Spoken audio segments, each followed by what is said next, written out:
সরাসরি বাঘাযতীনে নজর রাখবো, কারণ প্রেসের সামনে ফেরহাদ হাকিম এখানকার কাউন্সিলর যারা ক্ষতিগ্রস্ত পরিবার তাদের লোকজনরা রয়েছেন ওখানে।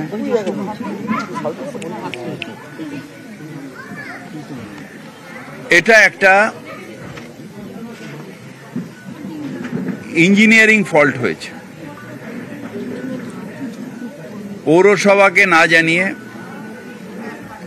প্রমোটার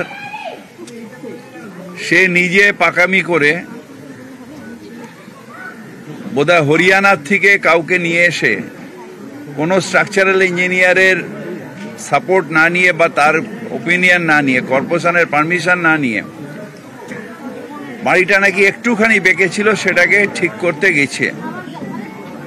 সেই করতে গিয়ে এত বড় একটা বিপর্যয়, যেখানে তারা রড কেটেছে, তারা গাড়ি ওঠানোর যে জগ সেই জগ দিয়ে তুলতে গেছে এবং তুলতে গিয়ে একটা এত বড় বিপর্যয় হয়েছে। যারা ওখানে ফ্ল্যাট কিনেছিলেন তাদের আজকে সর্বহারা অবস্থা। এই ইললিগাল প্রমোটিংয়ে এইটাই সমস্যা, যে যখন কোনো বিপর্যয় হয় তখন যেহেতু ইন্স্যুরেন্সও থাকে না, কিচ্ছু থাকে না, তখন যারা কেনেন তাদের সর্বহারা হয়ে যান তারা। এই ক্ষেত্রেও 2009 এই বাড়িটা হয়েছিল এবং ডেফিনেটলি এখনকার মতন তো আর অনলাইনে নয় বা এতে নয় যে জানা যাবে একটা হয়তো কোনো ফাইল হয়তো হয়নি। সেখানে এরা এরকমভাবে বাড়িটা করেছে। এখানে একটা বাড়ি না, এরকম তখন এটার এখানকার বা যে কোনো কলোনি এলাকায় এটাই তখন চাল ছিল, মানে নিয়ম ছিল যে তারা নিজেরাই একটা কলোনি কমিটি বা ওই কোঅপারেটিভ তাদের মাধ্যমেই এদের অ্যালটমেন্ট হতো এবং তারা নিজেদের মতন করে বাড়িটা করে নিত।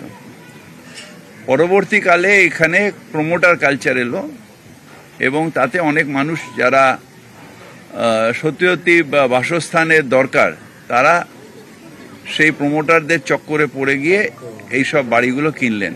শুধু এখানে নয়, এখানে আপনার গার্ডেন রিচেও বিভিন্ন জায়গায় এটা হলো।